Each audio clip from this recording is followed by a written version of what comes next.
In this episode, I'm chatting with Eva from Hungary, and she shares about being a perfectionist and about getting a lot of self-worth and sense of achievement from being productive and how that affects her life. We also talk about work-life balance and how she's trying to manage her business alongside of building meaningful relationships. I hope you enjoy it. The first thing is the work-life balance. Because I know how to work hard, right? Like I know how to get up very early and study hard and focus, tunnel vision, like not have a social life and just be at home and read books and or after that I was teaching and I was taking teaching privately and taking too many clients and not having any boundaries because that's what I was taught, like just to be very hardworking and then your life will be good. And then I felt good sometimes briefly because of course I'm helping others. So I see it in real time that I'm making their life better. But my life was just to sleep like 6 hours per night.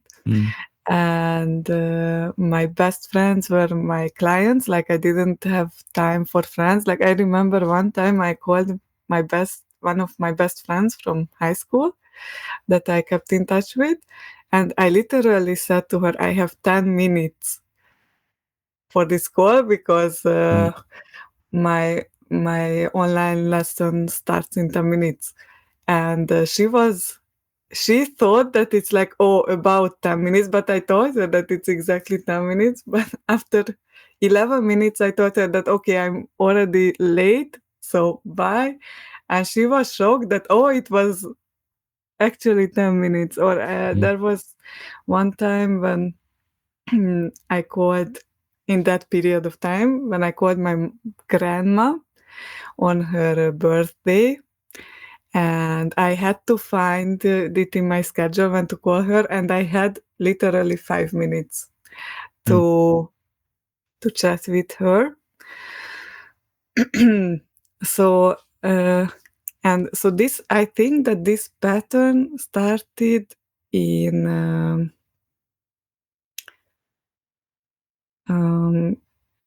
maybe elementary school, but for sure high school. That in the in the summer here in Hungary we have 2.5 months of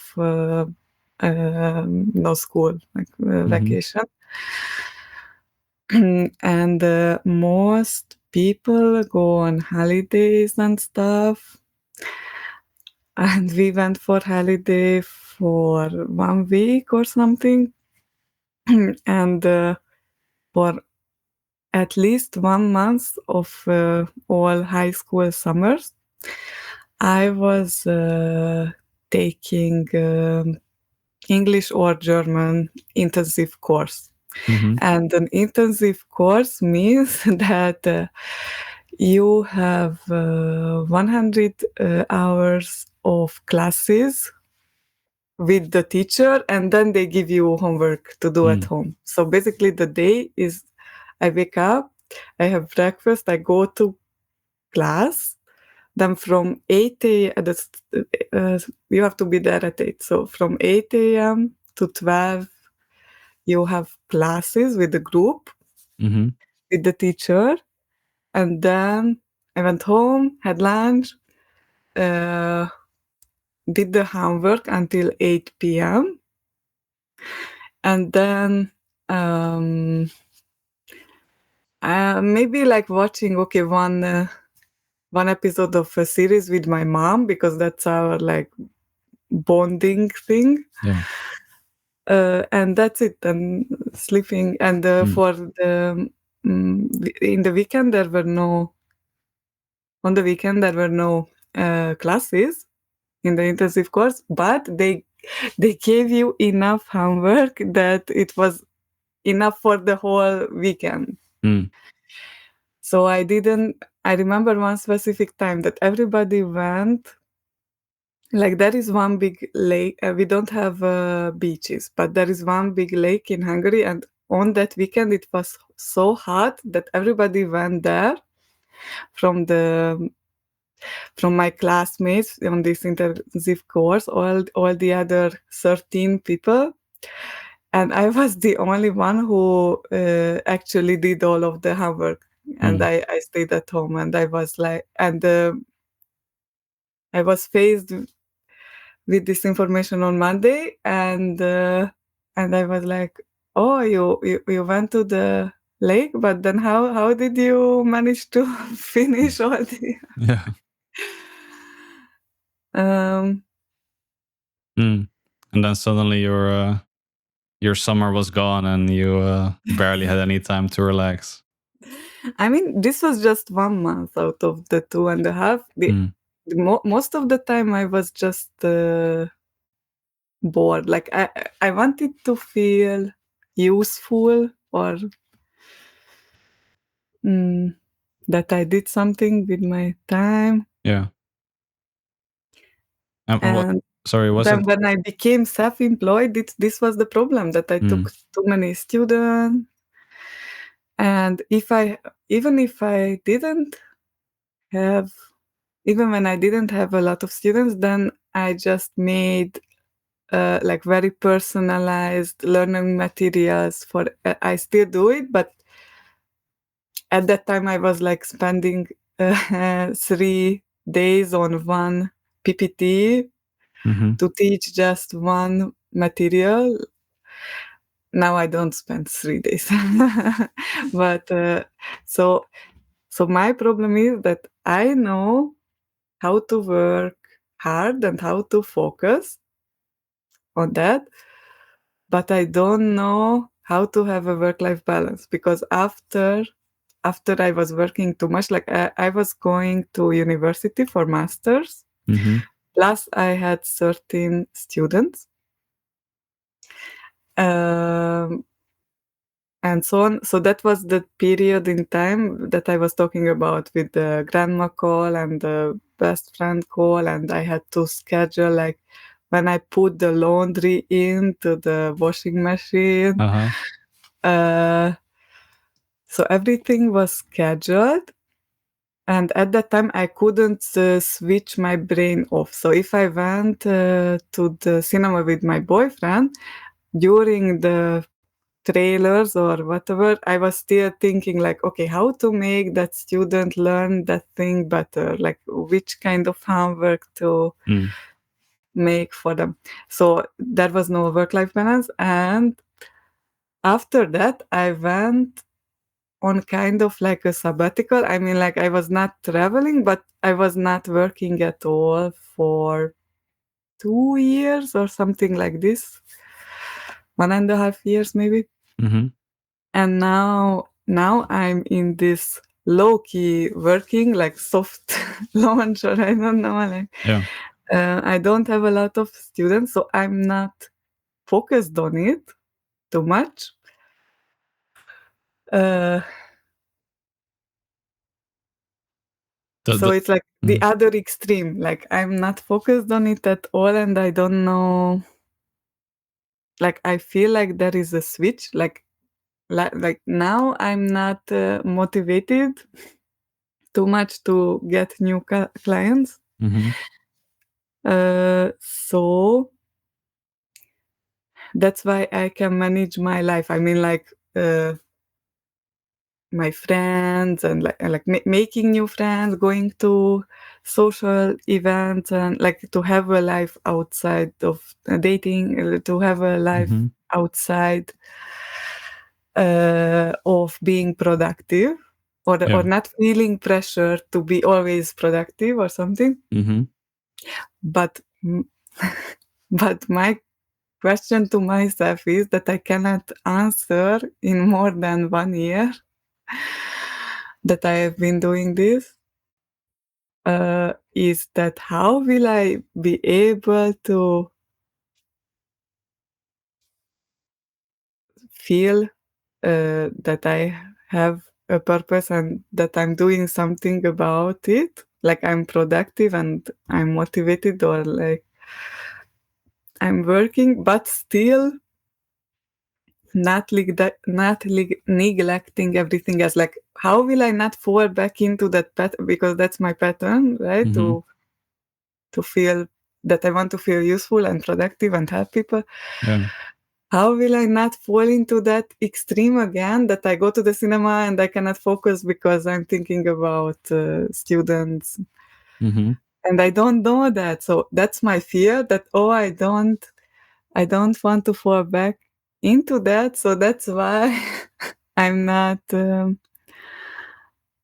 I'm not focusing on work, because, oh, what if I go back to that and I never come out again? Like, that's Mm-hmm. my fear, that, okay, this sabbatical was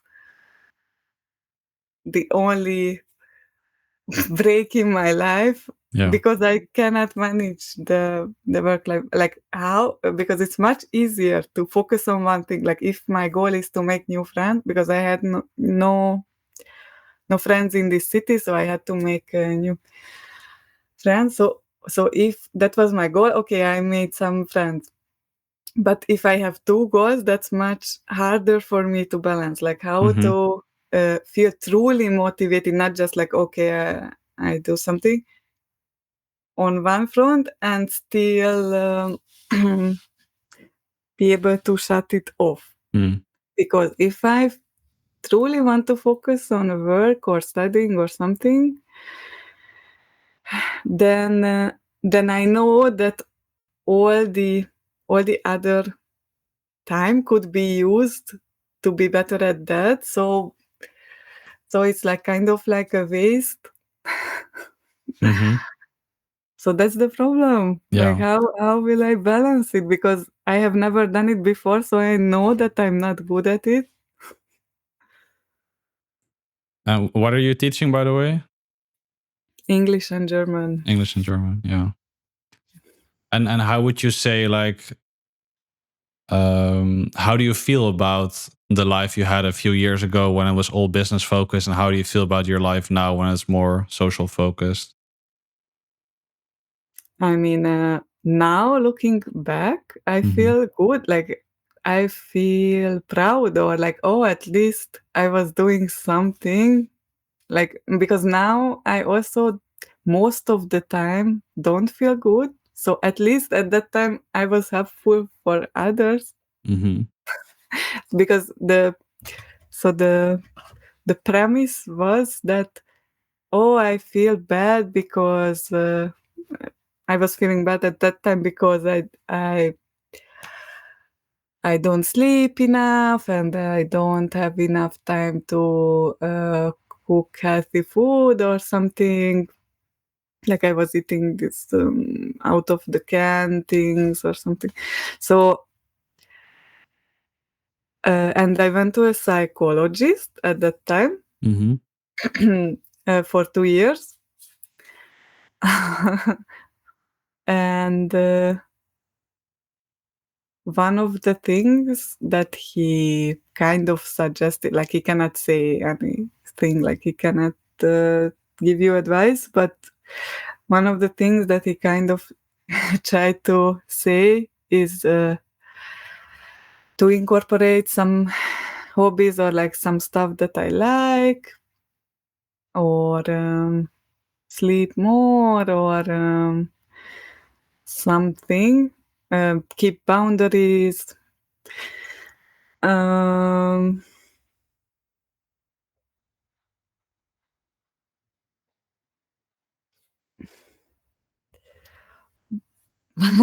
but I guess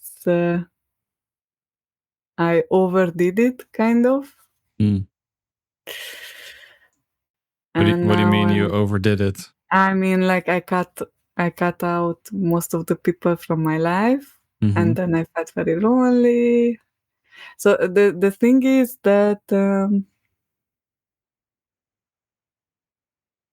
when you are self-employed, you don't have a boss, so you have to, like, the way I always explain it, like, my boss is in my head. So Mm-hmm. Like I can work at night. I mean, like, okay, to have classes, of course, I can have them when I can be with that student. So I have to negotiate the times with them. But for the other stuff, like the creating the learning materials and the personalized homeworks and correcting them and everything, I can do it at 3 a.m. So I can do it indefinitely Mm-hmm. because I can always perfect it a little, make it a little bit better. Yeah. Like I'm a perfectionist. Mm-hmm. So looking back to that time, uh, I am proud and I feel good about it because now I don't have that. And if I feel bad either way, like if I'm killing myself with working too much or not, then why not do that? Because then at least I can feel useful and people get something out of it. Mm-hmm.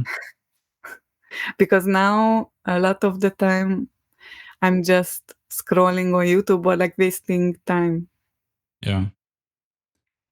Yeah, I think indeed, like some people would say, like find something you enjoy doing, and usually people enjoy doing something that they're good at. And that sounds like you're, really good at teaching, so it gives a sense of pride and achievement and joy to spend a lot of time on that, which is great. But then, as you found out, if you spend all your time on that, then there are other parts in life that suffer. Then, Yeah. Hmm. Because I'm curious, like as you mentioned, in the childhood and during the summers, like, do you think it was like due to your family, or was like something your own internal monologue why you kind of felt the pressure to be productive and to achieve, while your classmates felt like it was okay to just have a break? Hmm. Mm, they didn't. I don't think they told me overtly uh, to to go to that intensive course, but in general, mm, they pressured me in school to always get A's. Mm-hmm. Like if I got a B, then it was like they mocked me, or there were some comments about it, or my father teased me, or my mother was upset. But if I got a C, that was like a no, like Mm-hmm. no goes on, or I don't know, like it's not acceptable to Yeah. to get a C or lower Mm-hmm. grade. Um, and the thing is, like, my mother didn't have the opportunity to go to university, so it was always expected Mm-hmm. uh, that I will go. Like,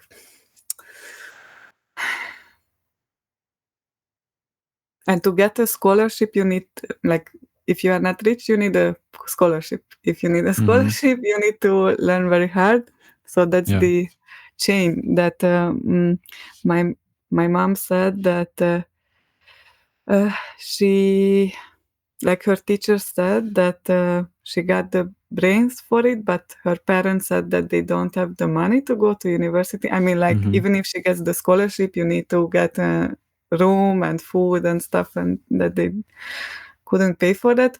I think that that it's maybe partly true, but I think that it was more about the fact that at that time it was not so important, or like it was more Mm-hmm. unusual Yeah. for women to go to university, because my mother is was 41 when I was born, so she lived in another era Mm-hmm.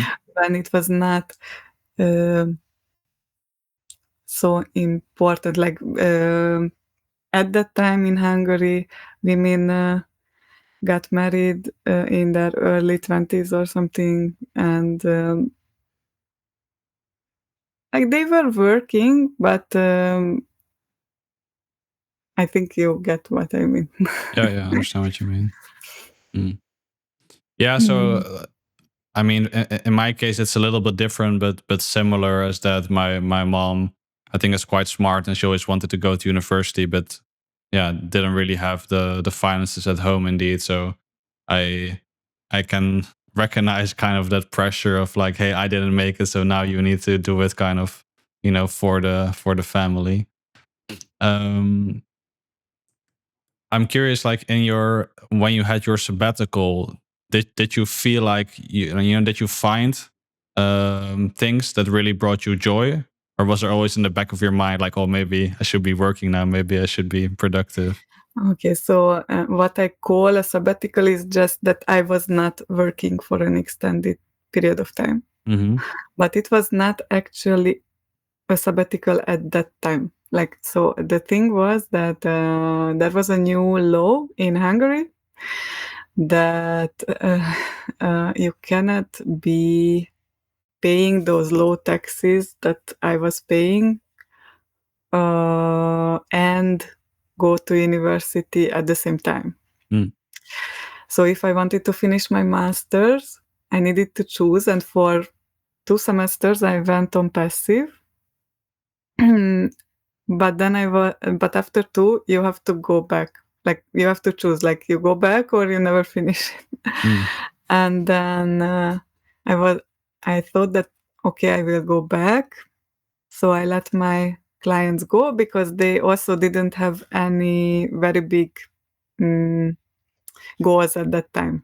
So I was not letting them down too much. Yeah. Uh, and but I didn't finish the university Mm-hmm. Okay. finally. Mm. So I was going back, but I didn't have a lot of classes, and I didn't finish it. And so I was not thinking like, oh, I'm going on a sabbatical. I was thinking that okay, I go back to university for and but technically I was not doing much because I didn't have many classes. Mm-hmm. And the other thing that uh,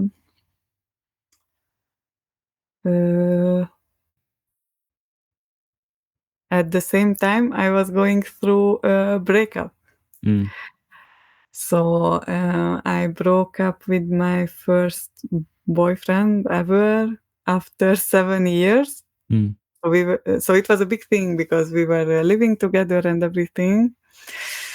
And because I moved from a small town to Budapest during COVID, basically I didn't have any friends here, so I was all on my own. Uh, and of course, I felt down because after 7 years, you are so connected that, of course, I didn't feel well for a very long time. So it was not so much of a, like, I only use the word sabbatical so that people can a little bit understand it quickly. Mm-hmm. But it was more of like, oh, I'm so depressed that all I can do is just survive the days and Mm. like be in my bed, lay in my bed, and not do anything, and just trying to take my mind off of this thing Mm-hmm. by watching videos or like podcasts. Yeah. And I was cooking once a week and like eating the same food Mm-hmm. for 1 week because I didn't have more energy to like uh, cook or anything. And I was isolated, so partly because before that it was COVID, so I couldn't make friends and I was in a new city, partly because it was already after I have gone to the psychologist, so I cut off a lot of the previous friends, previous even family members and everything previously. Mm-hmm. And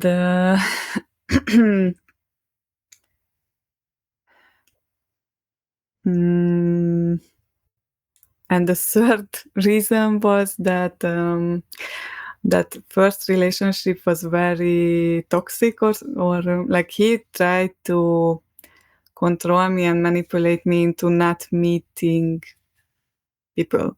Mm. So he tried to isolate me because, of course, from the masters I met people, but so whenever I, even in this scheduled, like I didn't have much free time, but in that scheduled way, sometimes I try to meet them, but it was not like he didn't say like don't go, but he always made some circumstance or something so that it's very hard for me to go. Yeah. Like he wanted me always to be at home because he was Mm-hmm. very jealous.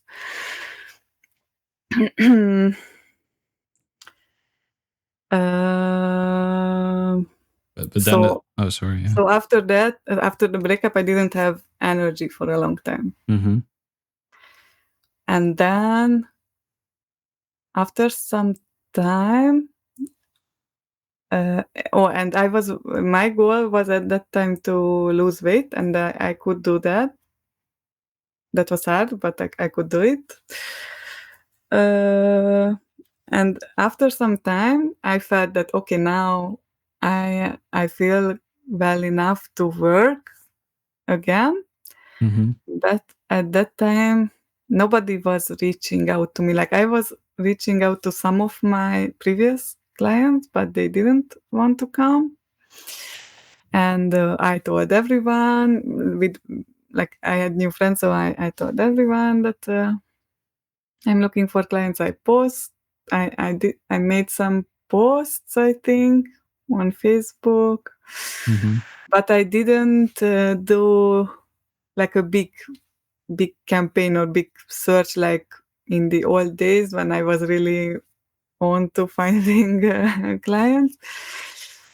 And then like nobody found me. So then I was just so that was on in a fall, and then the next summer two people found me at the same time, and then I was like, okay, then I will restart. Mm. But if I understand correctly, you did kind of like, so as you mentioned, you were kind of in a dark period where you felt depressed. You had to break up. Um, well, also maybe the good part that no longer were in a toxic relationship. But then it did sound like you kind of found a way out of that and built a community in Budapest, and yeah, made friends and had a more enjoyable social life. I made friends, but I don't feel satisfied Mm-hmm. with the friends that I made. I mean, like, it's not like I'm trying to go to events that foster deeper connections on purpose. Like, I'm trying to find people who are into self development, self improvement, self awareness, and who want to form deeper friendships, not just to go for a drink or go for a coffee and talk about nothing and just be superficial. Mm-hmm. But like it's a little bit deeper. Like, okay, we don't just talk about the weather, but I still feel that it's not that deep Mm. that that would satisfy me, or like, because of course we don't know each other from childhood, and they have other friends and they have their family, so I don't have that. So for me, it's a much more greater desire and need, Mm. because so I don't have my family because of what I said, because of the psychologist said that okay, it's not not a good influence on me. Mm. Or like when I talk to them, they criticize me and so on and so on, and then verbally abuse me or something, and then for several days I feel very bad. So there is no point in, like, even if I call them once per week, it takes a toll on my mental health. So Mm. Because at first I thought when you mentioned the psychologist and the boundaries, I thought it was maybe more because you're so focused on work. But if I understand correctly, it's more about that you feel like the people around you had a negative effect on you, and there it's you had to all put up of them. It's boundaries there. the relationship, like the, that the relationship is toxic. That my family uh, is not is also and that I'm not sleeping enough and so on and so on. So it's Mm-hmm. all of this, like boundaries in all of the realms. Mm. And are there like relationships you cut off where you now look back and that you're like, oh, maybe I want to reach out again, or maybe you want to rebuild relationships, or do you look back and think, oh, it's good that I don't have contact with those people anymore? The problem is that if you don't have contact with someone for years, for Mm-hmm. or for an extended period of time, then you remember the good stuff and you Mm. idealize. So yeah, sometimes I'm thinking about it to reach out to certain family members Mm-hmm. recently. Like for a long time, I haven't thought about it, but now it's like I miss some of them, and some of my old friends I tried to reach out, but they are not getting back to me. Or Mm. yeah, Are you a only child, or do you have any um, siblings? I have two half sisters and two half brothers. Mm-hmm. Are you Yeah, in contact with them, or? no, Mm. not anymore. Mm. And do you also feel like it's yeah, that they criticize you, or that's not good to communicate with Um, them? I mean, one of my half sisters, like I was in a very good relationship with her, particularly. Like she was like my second mom because she is 20 years older than me. Mm. But since she had a child of her own, she was much, like the contact was much less. And also, she lives abroad. So, like when you have a family abroad, Mm-hmm. that's that takes up your time, kind of. And also, the problem with her is that she tells everything to my mom. So Mm. that's one thing. And the other thing is that, of course, when you see a pattern, you repeat it. So her husband is also verbally abusive. Mm. And so the last time, and it reduces her capacity for empathy. Like she has empathy, but since she spends too much time with him. Mm. So what I told my mom, because I don't talk to my sister now, what I told my mom is that if she makes a definite decision to leave the husband, then I am willing to reconnect, or like then I want to talk to her Mm. again regularly. Yeah, sounds like a complicated family dynamic, to say the least. Yeah, and the other thing that I wanted to talk about is that my 30th birthday is coming up, Mm-hmm. and it seems like a big milestone.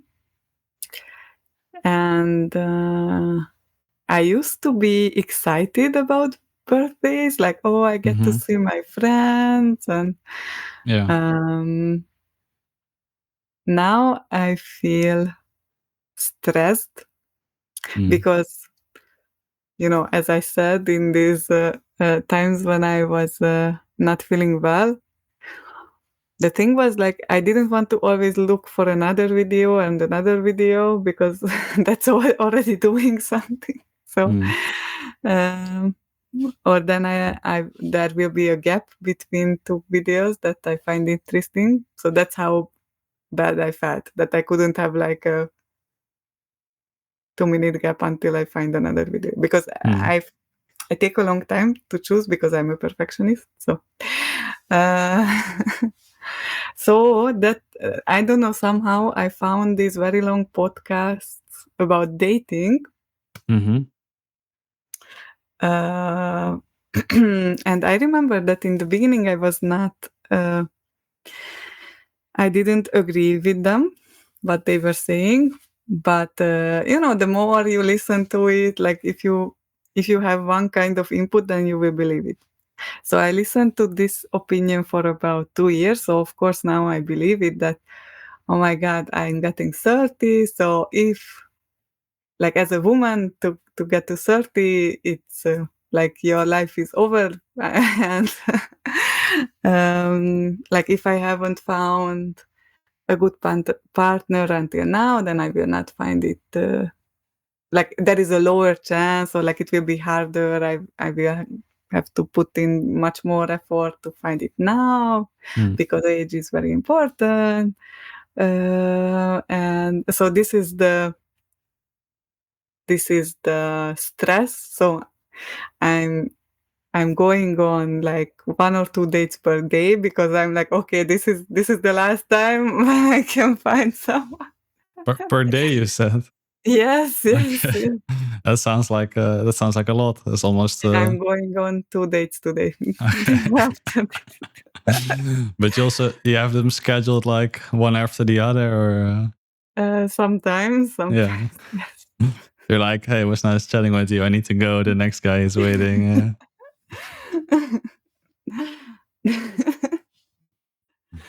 And how is it going for you so far? Uh, I mean, even in these, like since the breakup, I have been on a lot of dates, Mm-hmm. but it was like on and off. Like sometimes a lot, like now, like 1 or 2 per day, and sometimes, oh, I don't want to date, and then 3 4 months nothing. Mm.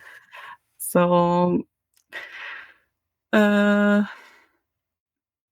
I had one relationship since then, but I broke up after about 8 months, like 6 to 8. Mm-hmm. Um, but it was not from the dating. Mm. It was from the socializing, like one of the events, which is funny because it was one of my principles, that I don't want to date anyone from the events, because then it's awkward afterwards, Mm. and like it breaks up the friend group, and that's what happened. So yeah, I should have Mm. uh, Yeah, that's the tricky kept the part. Indeed, you principle. you you never know. Indeed, it could be make it super awkward, or you could meet a great guy that way. It's difficult to say. Yeah. So anyway, so yeah, sometimes I feel like now, like in the past 2 years. Okay, the first goal was to lose the weight, and get a good, like healthy diet. That happened. Mm-hmm. I started hiking regularly. That's also good, and I have been keeping it up. And I made friends and going to the events and having these deep discussions and everything. So I achieved some things in terms of that. But sometimes I feel like dating is like the way I do it is like a full-time job Uh-huh. because like if you are chatting with so many people, like to respond and then like schedule the whole thing so that it doesn't clash with all of the other people that you want to meet, Uh-huh. and then to get ready because of course for a woman it's not just, oh, you have a shower and you go out. No, like you have to get ready, like okay, which dress and then like makeup and everything, even though I'm not spending like a lot of time on makeup, like I'm just doing a light one, but still like every time Mm. it's a lot. And so I just feel like it's a lot of energy. Mm-hmm. And so okay, maybe the bad thing about dating this way is that I cannot focus on one person. So sometimes maybe, so for example, now there is one guy that maybe I should date him exclusively. Like he mentioned it that he will delete the dating app, Mm-hmm. but it's like on its own he's not enough. Like he's not texting much. Like when we meet, it's good, but then he doesn't like call me and stuff. Mm. Like if I only have him, then I need to communicate more. Mm. Um, And did you mention that to him that maybe you would appreciate a call every now and then? I haven't mentioned it yet, but I'm thinking like how to communicate it. Like, should I just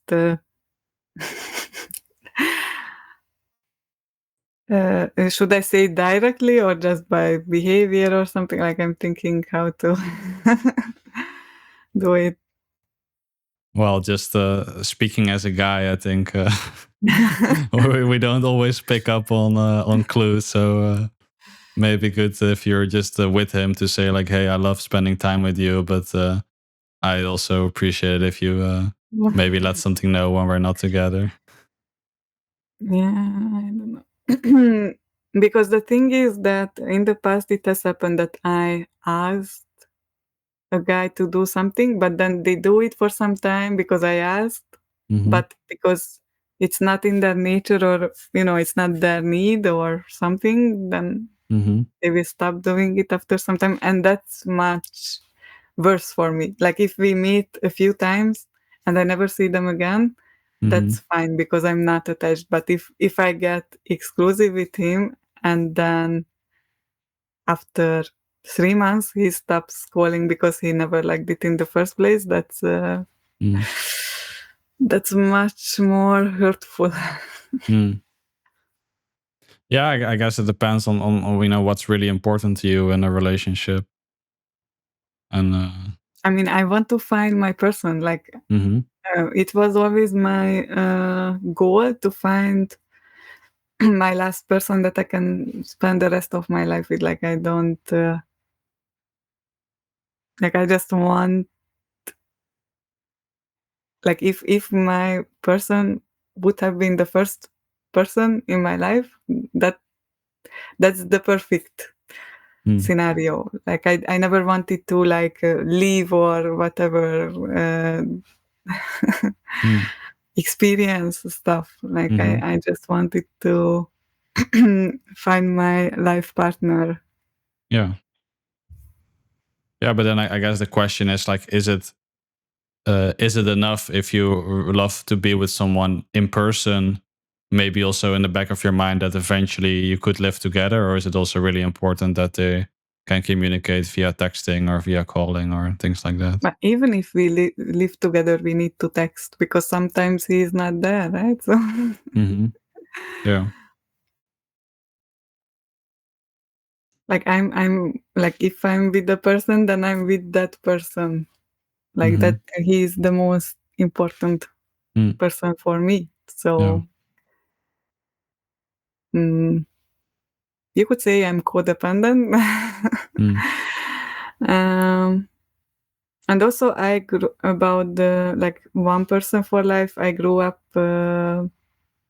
in a Catholic household, like Mhm. so. I don't know if it's my genuine desire or, but this is how my mind works. Like I cannot be with someone and not think that it's enough for me, or like we can be together forever. Like what's the point in getting together if I don't believe that we will be together? Like if I believe that okay, we will be together for a few months, then in my mind it's kind of like a time waste, because Mhm. it will end up me in tears and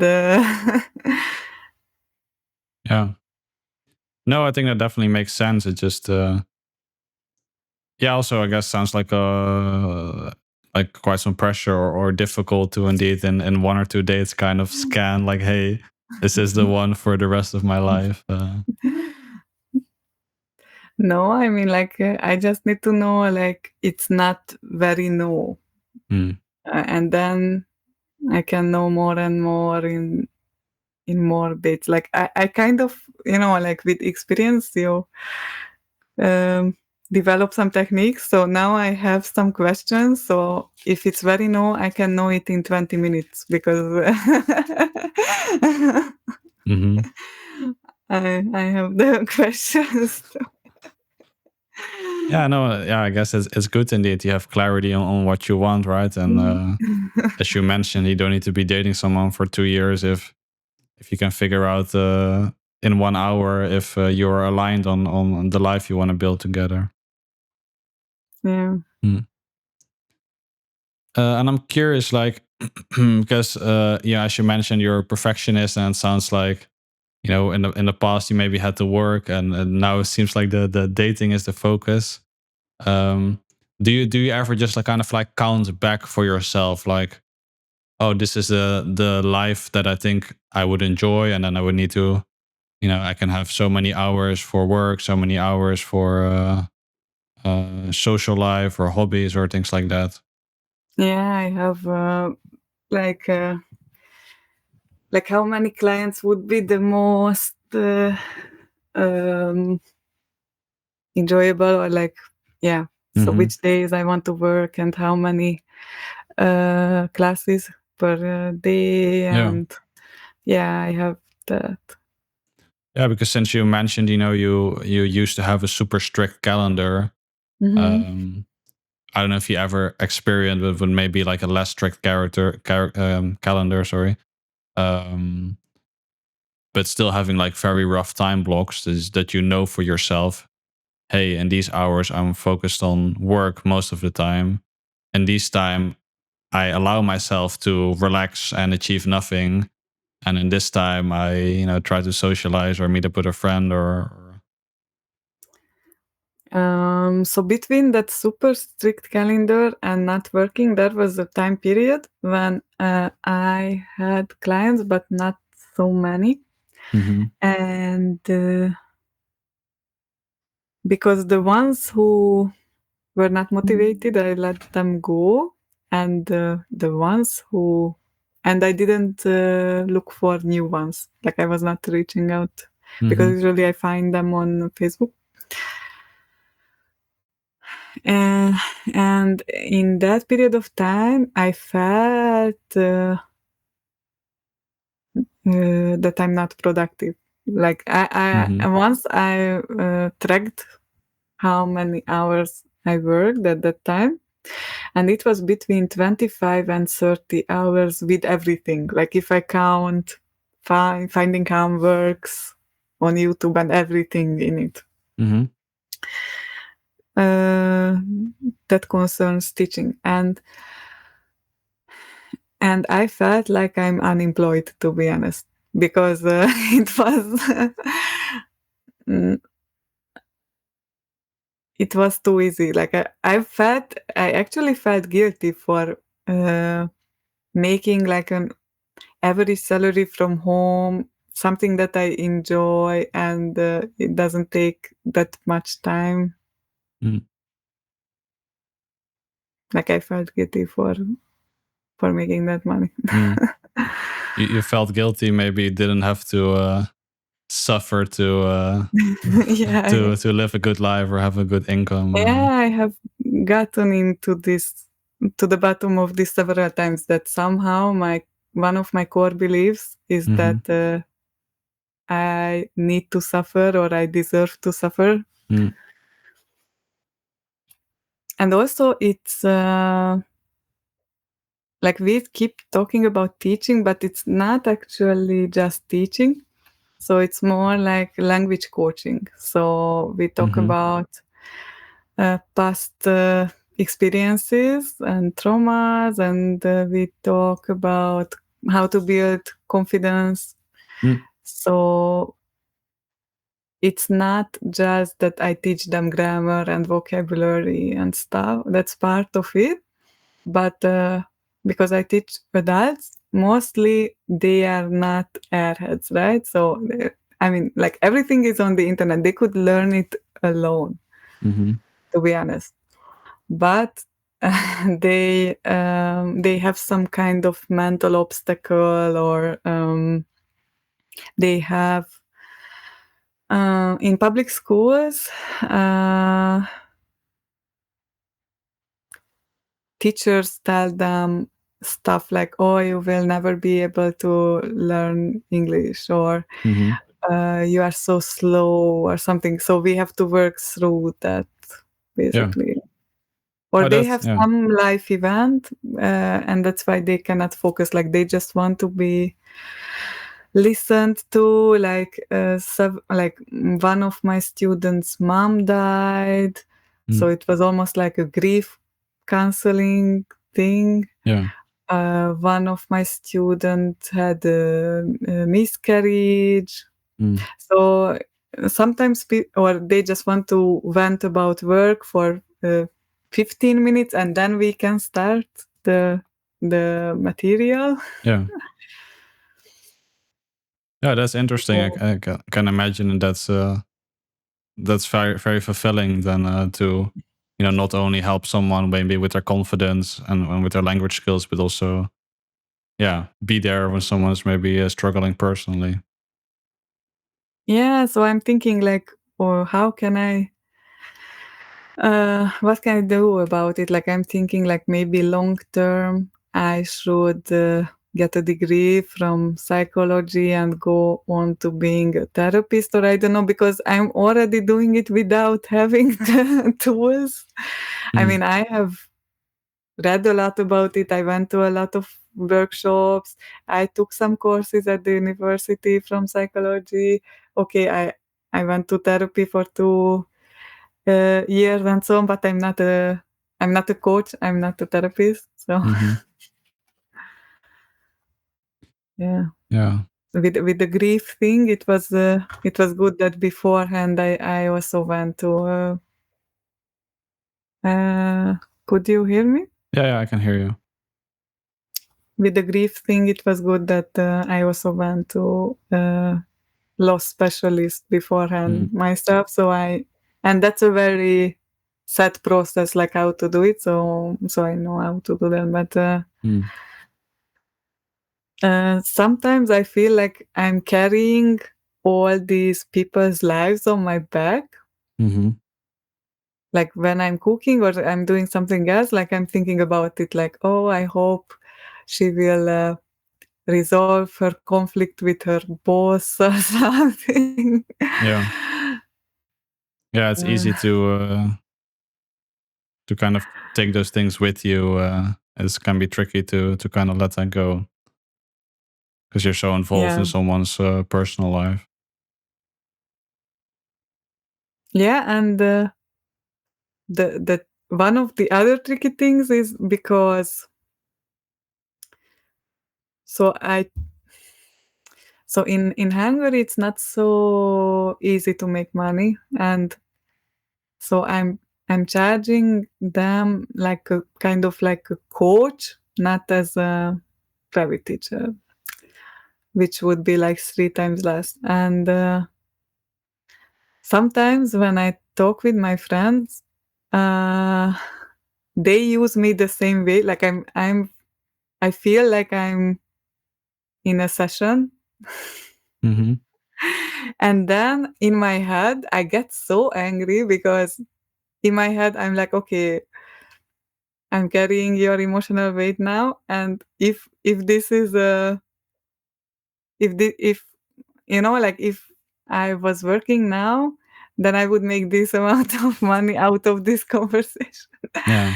And so, for example, I made one very good friend after after the breakup, or like in this time when I was focusing on making new friends. Mm-hmm. And she had a situationship, and she was going through like it, like, oh, like, will it be something or no, mm, like it was always this maybe, or like. And I spent a lot of time with helping her, and sometimes she made me dinner, and then uh, and then we stopped becoming friends, Mm-hmm.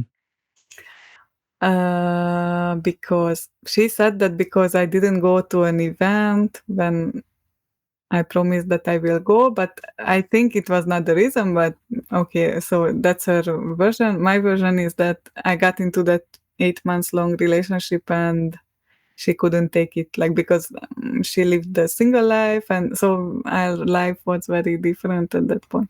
Mm.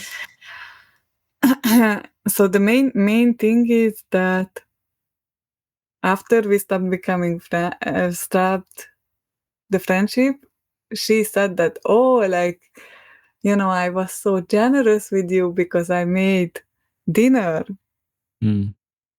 sometimes. And I was so angry, and I'm still so angry about this, because like, I helped her so much. Like, if I sent her that amount, that is not comparable to some dinners. Mm. And if I and I know that if I whatever, if I have found some clients at that time, and I say to her that, oh, I'm busy, I have work, then she would respect me, because like, if I don't spend that time carrying her emotional weight, Mm-hmm. but I spend that time with others, and then spend the money with her or something, she will respect me much more. So Mm. that's what angers me, because it like, she tells me that, oh, I didn't do anything, but in my view, like, I was working so much. Mm-hmm. Yeah. Yeah. Yeah. It's not easy for sure to make close friends. It sounds like on both your part there was like kind of a transactional mindset, like hey, what am I or like what am I getting out of this relationship? Um, I mean, I think in some sense you always have this, because yeah, someone gives attention and their time, and yeah, I think try to be there for each other, but. Yeah, maybe good to not count too exactly who owes what. I mean, recently I came to the conclusion that people sometimes get angry, like, oh, like, he only sees me as a pretty girl and only wants to use me for my body, or I don't know, like, I'm a teacher, like, oh, he only wants me to teach Hungarian or whatever. Mm. Like, if he, like, foreigners usually ask me, like, oh, can you teach Hungarian? And I'm usually say that I'm just a native speaker, like, I don't know anything about, like, how to learn Hungarian. Mm-hmm. So anyway, so the main thing is Like people use you what they can use you for. Like Mm. if you and what you so what you let them to use you for and what you are capable of doing. Like if I'm a teacher, they will use like, and if I'm telling them about me that I'm a teacher, they will try to use me as a teacher because Mm. that's what I'm saying. Or usually, like I'm trying to find my responsibility in the thing. Like if I'm Mm-hmm. usually telling them, "Oh, yeah, I'm a good listener. I like deep conversations and stuff," then they will do that. Mm-hmm. Like they will dump the things on me. Yeah. Or if I say that, yeah, I like cooking, then they will try to make me cook. Like, and I think like if you don't want anything to do with that person, you are not going there. So of course you want something, even if the thing is just the friendship, which is like talking or like doing activities together. Mm-hmm. Uh, like people who don't want anything from you don't talk to you. So, so of course it means that you are giving some value in some way, Mm. and even if it's just that they don't feel lonely or anything. Like Yeah. some people, like why do escorts exist? Because some people just like to go to the restaurant and look at the nice face. Like that's a value for them. Like I'm not talking about the prostitutes, like the real escorts who just escort people. Uh-huh. Yeah, I guess I never thought about it in such a way. I mean, um,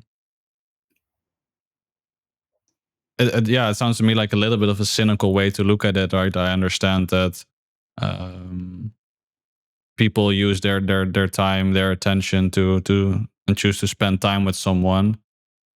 Um, but the way I kind of look at it is, if you're close friends with someone, then it's possible that someone is going through a bad time, they have a breakup, they lose their job, and it can feel like the one person has to give and support, but without keeping score. Like if you're really good friends, then one day, when you need it, they you get that back in return, I think. I mean, on a long enough time scale, yes, Mm-hmm. yes. Yeah, but yeah, it puts, I guess, a lot of pressure on the relationship if it's I did this thing one time, so now I'm keeping count until when I'm getting it back. No, but it was like overwhelming, like several Mm-hmm. times per week, and like for six. I remember one specific time when for 6 hours we were just trying to uh, formulate a text for this guy. Mm-hmm. Like we were just. She was like, "But do you think that this emoji is better than the other emoji?" or and so Uh-huh. this like very detailed, like. Yeah. Or like should it be an exclamation point or exclamation point and question mark or something like this. Mm. Or she called me like, "Oh, can you meet me outside in 10 minutes or something?" So maybe it was my fault that I didn't put some boundaries, Mm. like. Yeah, I don't know. Maybe, I guess there's some people that who think it's really fun to craft text messages and decide what to send. But yeah, I guess if you don't enjoy that, indeed, then it would be up to you to say like, hey, maybe we can do something else. I mean, I could have with that, but until it has a point, like half an Mm-hmm. hour or something. Yeah. Um, Maybe just as the last question, you mentioned you're turning 30 soon. Um, so yeah, how do you look at the next I guess the next few years? Because on one hand, you seem like a bit scared of growing older, but to me it also sounds like you have a lot of good things going for you in your life. So I'm curious how you look at the future. Mm.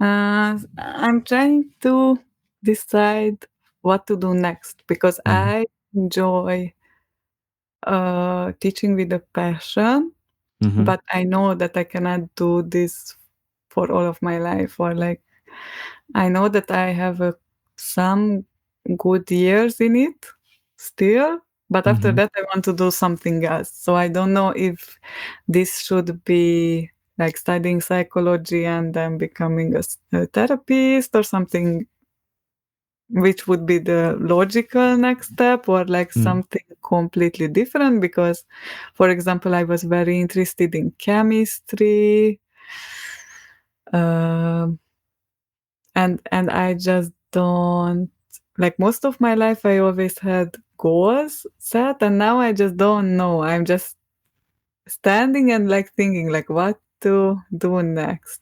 Mm.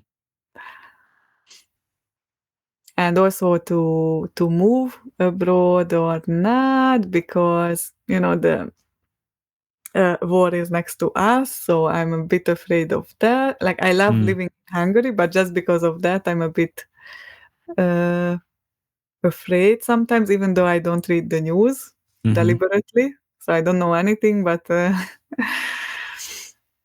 Mm. um, so I'm thinking like, okay, if I move, where should I move? Like, where would I feel safe? Mm-hmm.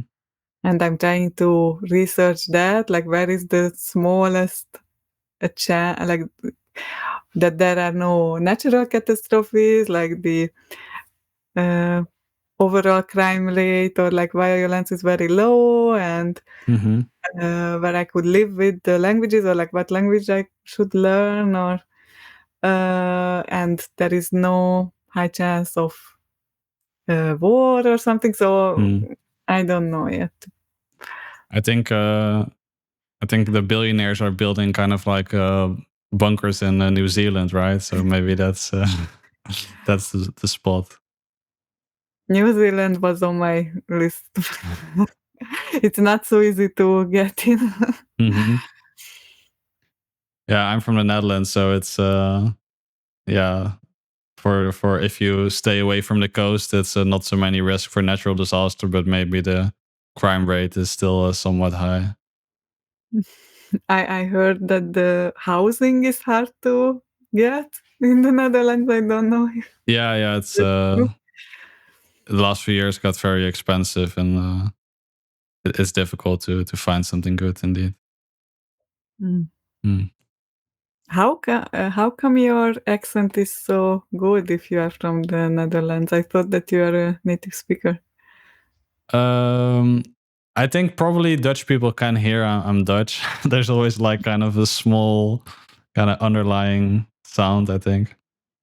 I don't know. I guess I grew up a lot with American movies, so I learned most of my English. Yeah, that way. You don't dub movie in Hungary. We dub everything. No, indeed. So I guess luckily the Netherlands is one of the few, non-English countries that doesn't play their own language Mm. over the English. So that helps with. I think that's part of the reason I think why Dutch people in general have good English. I feel so guilty now because now I put all of this on you, and like, usually I'm the one who is listening and everybody is putting everything on me, and Hmm. now I put all of this on you and I feel very bad. Yeah, but maybe it's good for a change to yeah to not have to feel like you're the one always helping and supporting others. To be on the other side of the coaching chair. Yeah. When I went to the psychologist, like, it was sometimes I said to him like, I can only do this job because I come here because like I need to. Mm, And now I'm not working enough to afford that. So mm. yeah. So how did you, like, why did you start doing this? Um, Yeah, so I work like as an academic advisor at the university. Mhm. So it's not. I'm not a psychologist or anything like that. I'm not a therapist. But basically, we just meet with students to kind of help with their study planning and things like that. And I guess similar as you find in your language sessions, you know, a student might come for a planning of the courses, but then sometimes they start talking about missing home or struggling to find a room or feeling sad or finding it difficult to make friends. Um, yeah, and I, even though I don't really have any background to where I can feel like I can really help someone, you know, just sometimes having a chat and just listening to someone can be helpful in some cases. So I wanted to try, yeah, create something where people can call in and just, yeah, similar as I do in my day job, just have a chat about life.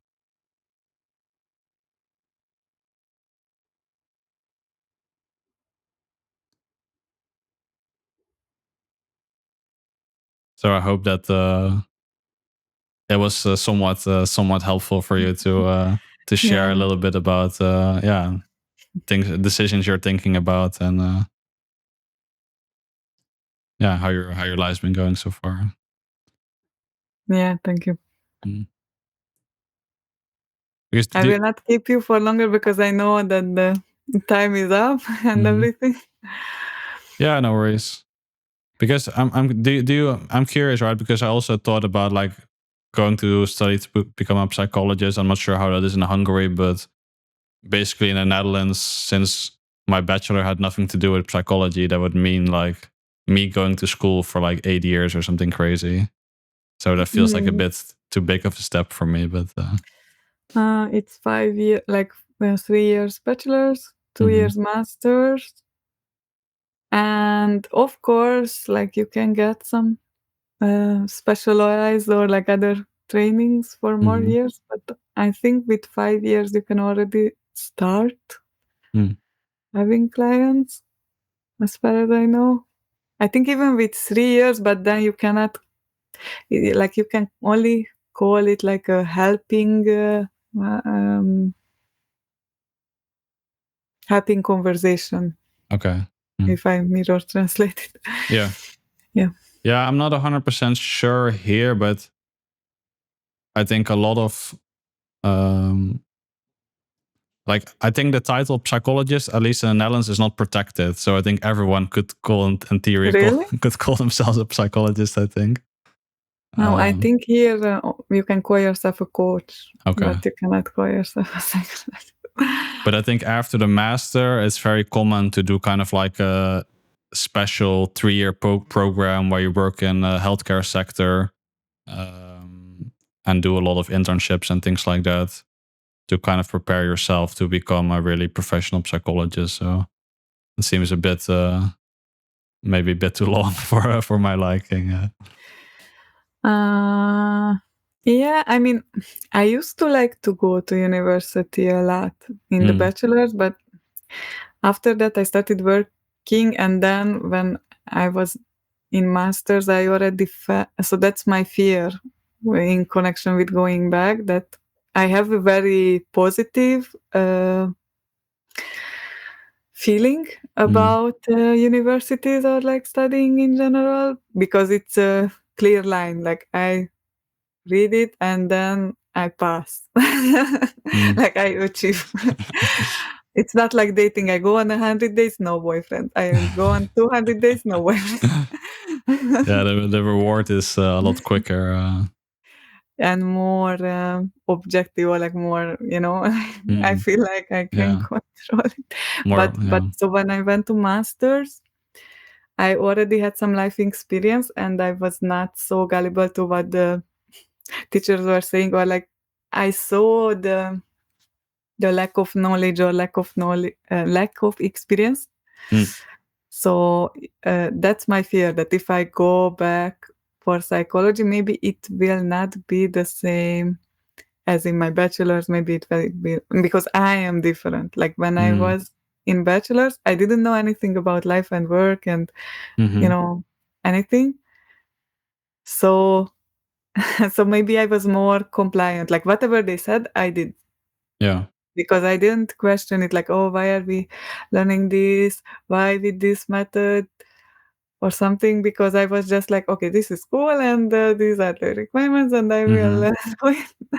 Yeah. But in masters, I was asking, and I was more shy to ask anything. And in masters, I was asking questions. It was another university, so maybe the teachers were different because they were more theoretical. Mm. They were better at writing studies than about the actual work that we are going to do after the masters. Mm. And so maybe the teachers were different. I'm not sure, but whenever I asked something, they answered, but they didn't answer it. Like they gave me some answer in like 10 minutes long, very nicely formulated answer, but they Mm-hmm. didn't give me the actual information. Mm.